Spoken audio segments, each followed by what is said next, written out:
सम्भाषणसन्देशसंस्कृतमासपत्रिकायां प्रकाशितानां बालकथानां ध्वनिप्रसारणम् इदं बालमोदिनी इति।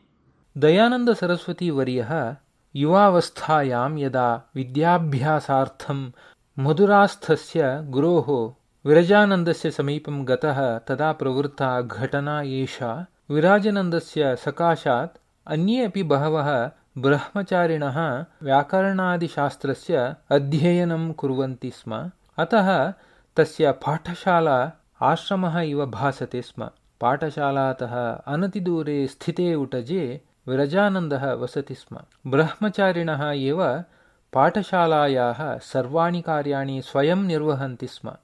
विरजानन्दस्य उटजस्य स्वच्छता दयानन्दस्य दायित्वम् आसीत्। एकदा दयानन्दः उटजस्य सम्मार्जनं कृतवान्, अवकरान् द्वारसमीपे राशीकृतवान् च।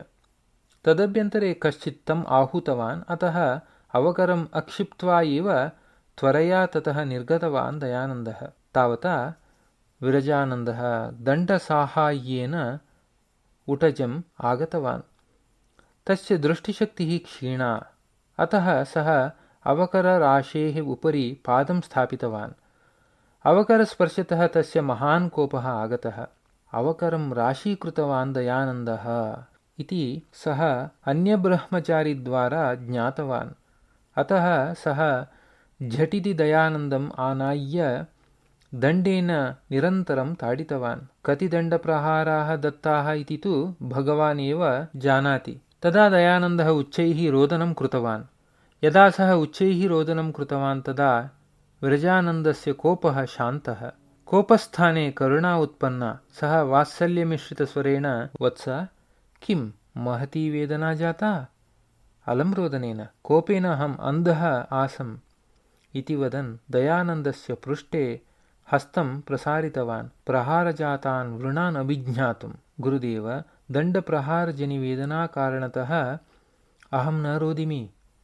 एतत् शरीरं तु व्यायामाभ्यासकारणतः दृढं जातम् अस्ति। अतः प्रहारप्राप्तितः तत्र विशेषपरिणामः न भवति।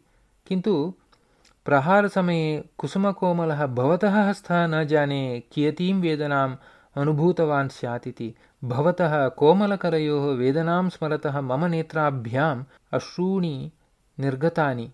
मत्कारणतः भवता महती पीडा प्राप्ता।